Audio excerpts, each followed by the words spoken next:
আমরা বিগত 2.5 বছর আগে আমরা বাংলাদেশের মানুষের এবং বাংলাদেশের ভাগ্য পরিবর্তনের জন্য 31 দফা উপস্থাপন করেছিলাম জাতির সামনে।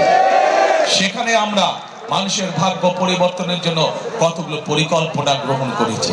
যেমন বাংলাদেশের জনসংখ্যার অর্ধেক জনসংখ্যা হচ্ছে নারী। এই নারীদেরকে যদি আমাদের স্বাবলম্বী করতে না পারি, তাহলে কোনোভাবেই আমরা বাংলাদেশকে সামনের দিকে এগিয়ে নিয়ে যেতে পারবো না। এবং এই জন্য এই নারীদেরকে স্বাবলম্বী করার জন্য সেটি গ্রামে হোক শহরে হোক, বিশেষ করে খেটে খাওয়া যারা মানুষ সেই সকল পরিবারগুলোকে, সেই সকল নারীদেরকে সহযোগিতা করার জন্য আমরা প্রত্যেকের হাতে হাতে একটি ফ্যামিলি কার্ড পৌঁছে দিতে চাই। যেই ফ্যামিলি কার্ডগুলোর অধিকার হবে আমাদের দেশের মায়েরা, যেই ফ্যামিলি কার্ডের অধিকারী হবে আমাদের দেশের গৃহিণীরা, বিশেষ করে যারা খেটে খাওয়া মানুষ। প্রিয় ভাই বোনেরা, এই ফ্যামিলি কার্ডের মাধ্যমে আমরা সরকারের পক্ষ থেকে প্রতি মাসে তাদের কাছে সহযোগিতা পৌঁছাবো, যার ফলে আমরা বিশ্বাস করি ধীরে ধীরে এই পরিবারগুলো একদিন স্বাবলম্বী হয়ে উঠবে। এবং পরিবারগুলো যখন স্বাবলম্বী হবে, ধীরে ধীরে আস্তে আস্তে বাংলাদেশ সামগ্রিকভাবে স্বাবলম্বী হয়ে উঠবে। প্রিয় ভাই বোনেরা, আমরা আমাদের সেই 31 দফা সিদ্ধান্ত গ্রহণ করেছি যে আমরা বাংলাদেশের যে কৃষক ভাইরা, যেই কৃষক বাঁচলে বাংলাদেশ বাঁচবে, সেই কৃষক ভাইদের পাশে আমরা দাঁড়াবো এবং তাদেরকে আমরা ধীরে ধীরে স্বাবলম্বী করে তুলব। এবং সে কারণেই আমরা সিদ্ধান্ত গ্রহণ করেছি যে আমরা কৃষক ভাইদেরকে ঠিক যেভাবে মাদেরকে, গৃহিণীদেরকে আমরা ফ্যামিলি কার্ড দিব, ঠিক একইভাবে কৃষক ভাইদেরকে আমরা কৃষি কার্ড পৌঁছে দেব। এবং শুধু তাই নয়, এই কৃষি কার্ড পৌঁছে দেওয়ার মাধ্যমে আমরা তাদেরকে সরাসরি আমরা তাদের প্রয়োজনীয় সার, বীজ, কীটনাশক, ঔষধ পৌঁছে দেব। শুধু তাই নয়, আমরা সমগ্র বাংলাদেশে আমরা সিদ্ধান্ত গ্রহণ করেছি এই মুহূর্তে যত কৃষক আছে যাদের 10,000 টাকা পর্যন্ত কৃষি ঋণ আছে, তাদেরকে সেই ঋণ সুদ সহ ইনশাআল্লাহ আমরা মওকুফ করব। এখানে আপনারা বহু মানুষ আছেন যাদের পরিবারের সদস্য বা আত্মীয় স্বজন, বন্ধু বান্ধব গ্রামে থাকেন, কৃষি কাজ করেন না? বহু মানুষ এখানে আছে, সেই মানুষগুলো তাহলে উপকার হবে। প্রিয় ভাই বোনেরা, আমরা আমাদের দেশের যুবকদের, তরুণদের কর্মসংস্থানের সুবিধার জন্য সারা বাংলাদেশে বহু লক্ষ কোটি তরুণ আছে, যুবক আছে যারা শিক্ষিত, কিন্তু তাদের কর্মসংস্থানের সমস্যা রয়ে গিয়েছে। এই মানুষগুলো যাতে বেকার না থাকে, তারা যাতে কর্মসংস্থানের তাদের যাতে ব্যবস্থা হয়, তার জন্য আমরা কতগুলো উদ্যোগ গ্রহণ করেছি। আমরা ঢাকা সহ প্রত্যেকটি আসন সহ সমগ্র বাংলাদেশের প্রতিটি জেলায় আমরা বিভিন্ন রকম ভোকেশনাল ইনস্টিটিউট, বিভিন্ন রকম টেকনোলজিক্যাল ইনস্টিটিউট, আমরা প্রশিক্ষণ কেন্দ্র আমরা তৈরি করব, যার মাধ্যমে বিভিন্ন বিষয়ে তাদেরকে আমরা ট্রেনিং দিব, একই সাথে তাদেরকে আমরা ভাষা শিক্ষা দিব, যাতে করে তারা যদি প্রয়োজন হয় দেশে তাদের নিজস্ব ব্যবসা বাণিজ্য করতে পারবে, দেশে চাকরি বাকরি করতে পারবে, দক্ষ শ্রমিক হিসেবে, দক্ষ একজন কারিগর হিসেবে তারা গড়ে উঠবে, অথবা যদি প্রয়োজন হয় তারা বিদেশেও যেতে পারবে। এবং আমরা দেখেছি আমাদের যে কোটি মানুষ প্রবাসী ভাইরা আছেন, তারা যখন বিদেশে গিয়েছে চাকরি কর্মসংস্থানের জন্য, অনেককেই কষ্ট করে জমি বিক্রি করে যেতে হয়েছে। আমরা সেজন্য সিদ্ধান্ত গ্রহণ করেছি এখন থেকে বিএনপি সরকার গঠন করার পরে যাদেরকে আমরা প্রশিক্ষণ দিব, তাদের মধ্যে থেকে যারা বিদেশে কর্মসংস্থানের জন্য যাবে তাদেরকে আমরা একটি ছোট লোনের ঋণের ব্যবস্থা করে দেব, যাতে করে তাদের আর পারিবারিক জমি জমা বিক্রি করতে না হয়। প্রিয় ভাই বোনেরা, আমরা বাংলাদেশে একটি শ্রেণীর মানুষ আছে, যে মানুষগুলো আমাদের জীবন থেকে মৃত্যু পর্যন্ত যারা আমাদের সাথে সম্পর্কিত, তাদের সাথে আমাদের আত্মার এবং আধ্যাত্মিক সম্পর্ক আছে। এই মানুষগুলো আমাদের সমাজেরই অংশ। এই মানুষগুলো আমাদেরকে বিভিন্ন সময় জীবনের বিভিন্ন বিপদের সময় তারা আমাদেরকে বিভিন্ন ভালো পরামর্শ দিয়ে থাকে। এই মানুষগুলো কারা? তারা হচ্ছেন আমাদের মসজিদ, মক্তব এর ইমাম সাহেব, খতিব সাহেব, মুয়াজ্জিম সাহেব সহ অন্য ধর্মের মানুষ, অন্য ধর্মের যারা গুরু আছেন, ধর্মগুরু, তারা। এই মানুষগুলো অনেকেই মানবতার জীবন যাপন করে। আমরা সিদ্ধান্ত করেছি ইনশাআল্লাহ বিএনপি ধানের শীষ সরকার গঠন করলে এই মানুষগুলোর জন্য আমরা সরকারের পক্ষ থেকে একটি সম্মানের ব্যবস্থা করব, যাতে তারা সম্মানজনক জীবনযাপন করে। এখন প্রিয় ভাই বোনেরা, এই যে সংক্ষেপে আপনাদের সামনে আমি আমাদের দলের পরিকল্পনা তো করে ধরলাম, কারণ এখন যদি আপনাদের সামনে দাঁড়িয়ে আমি আমাদের রাজনৈতিক প্রতিপক্ষ সম্পর্কে যদি বকাবাদ্দি করি, গীবত গাই, ওলটপালট কথা বলি, তাতে আপনাদের কোনো লাভ হবে? আপনাদের কোনো লাভ হবে? জনগণের কি লাভ হবে? জনগণের লাভ হবে যখন জনগণের জীবনযাত্রার মান উন্নয়নের জন্য, যখন জনগণের ভাগ্য পরিবর্তনের জন্য কোনো রাজনৈতিক দল পরিকল্পনা গ্রহণ করে, কর্মসূচি গ্রহণ করে, এবং সেই পরিকল্পনা এবং কর্মসূচি যখন বাস্তবায়ন করে, তখনই জনগণের লাভ হবে। তাই তো নাকি?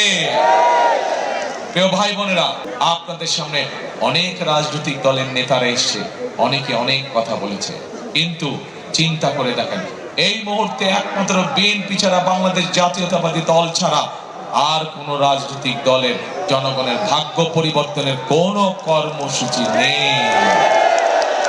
একমাত্র কর্মসূচি, একমাত্র পরিকল্পনা আছে বিএনপির, একমাত্র পরিকল্পনা আছে, এবং যে পরিকল্পনার সাথে বাংলাদেশ ওয়ার্কার্স পার্টিও একসাথে সমান তালে কাজ করে যাচ্ছে। প্রিয় ভাই বোনেরা, এই মুহূর্তে বাংলাদেশে যতগুলো রাজনৈতিক দল আছে, একমাত্র বিএনপি বা বাংলাদেশ জাতীয়তাবাদী দল হচ্ছে সেই রাজনৈতিক দল যারা দেশকে পরিচালনা করার অভিজ্ঞতা রাখে, যাদের অভিজ্ঞতা আছে কিভাবে দেশকে চালাতে হয়, কিভাবে দেশকে সামনের দিকে এগিয়ে নিয়ে যেতে হয়। আর কোন রাজনৈতিক দলের এই অভিজ্ঞতা নাই। সেই জন্যই প্রিয় ভাই বোনেরা, আগামী নির্বাচন একটি অত্যন্ত গুরুত্বপূর্ণ নির্বাচন। যেমন গণতন্ত্রের ভিত্তিকে মজবুত করার নির্বাচন, একইভাবে দেশ এবং জনগণের ভাগ্য গড়ে তোলার নির্বাচন।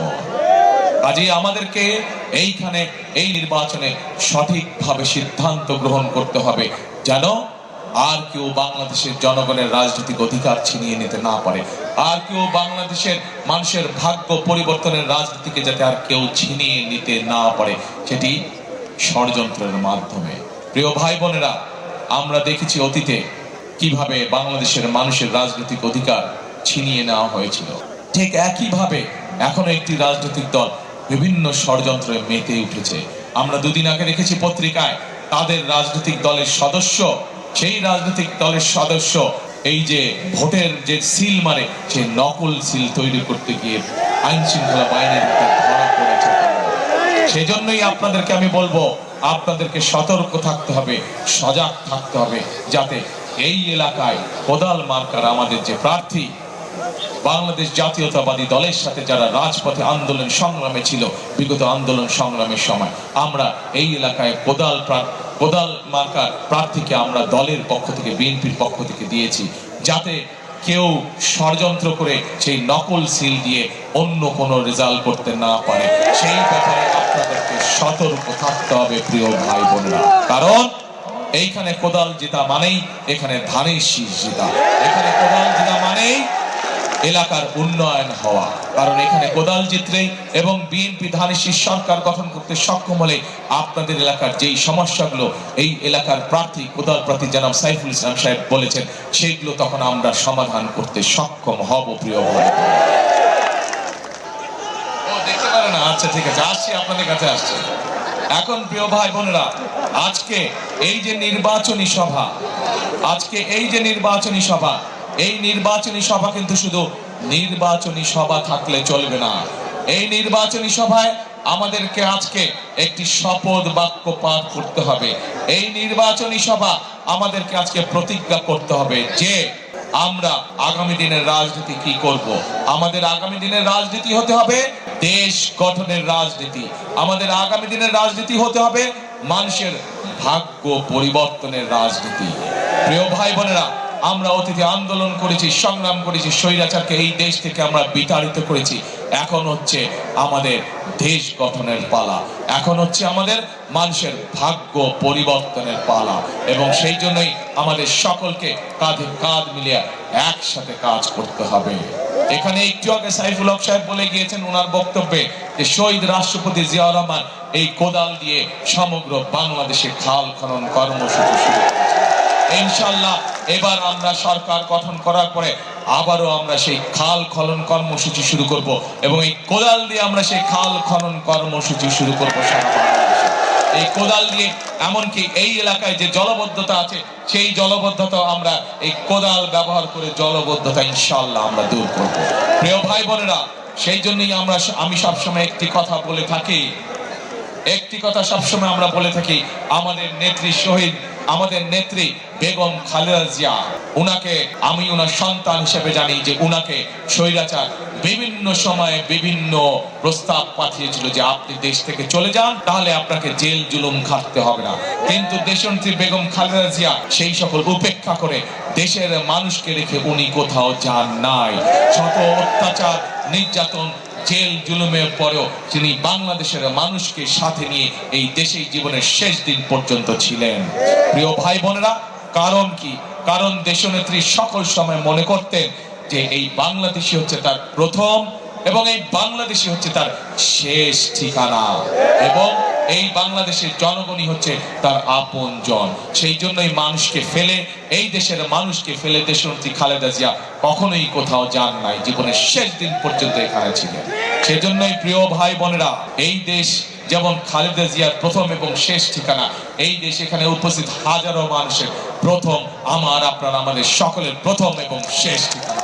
কাজেই এই দেশকে গড়তে হবে আমাদেরকে, এই দেশের মানুষের ভাগ্যের পরিবর্তন করতে হবে আমাদেরকে, এবং আমরা সকলে মিলে ঐক্যবদ্ধভাবে যদি কাঁধে কাঁধ মিলিয়ে কাজ শুরু করি, ইনশাআল্লাহ আমরা দেশের ভাগ্য, দেশের মানুষের ভাগ্য পরিবর্তন করতে পারবো ইনশাআল্লাহ। সেই জন্যই প্রিয় ভাই বোনেরা, একটি কথা আমি বলি, করব কাজ গর্ব দেশ সবার আগে, করব কাজ গর্ব দেশ সবার আগে বাংলাদেশ। প্রিয় ভাই বোনেরা, আমি আজ আনুষ্ঠানিকভাবে জনাব সাইফুল হকের হাতে কোদাল মার্কা তুলে দিয়ে যাচ্ছি। সাইফুল হক সাহেব বিগত আন্দোলন সংগ্রামে আমাদের সাথে কাজ করেছেন।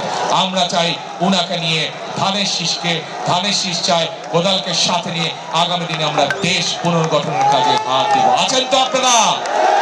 দেশ গঠনের কাজে আছেন ইনশাআল্লাহ। প্রিয় ভাই বোনেরা, আবার আপনাদের সাথে দেখা হবে, আবার আপনাদের সাথে কথা হবে, একসাথে আমরা কাজ করব। কে কে আছেন হাত তুলেন ইনশাআল্লাহ। আল্লাহ হাফেজ। বাংলাদেশ জিন্দাবাদ, বাংলাদেশ জাতীয়তাবাদী দল জিন্দাবাদ। আসসালামু আলাইকুম।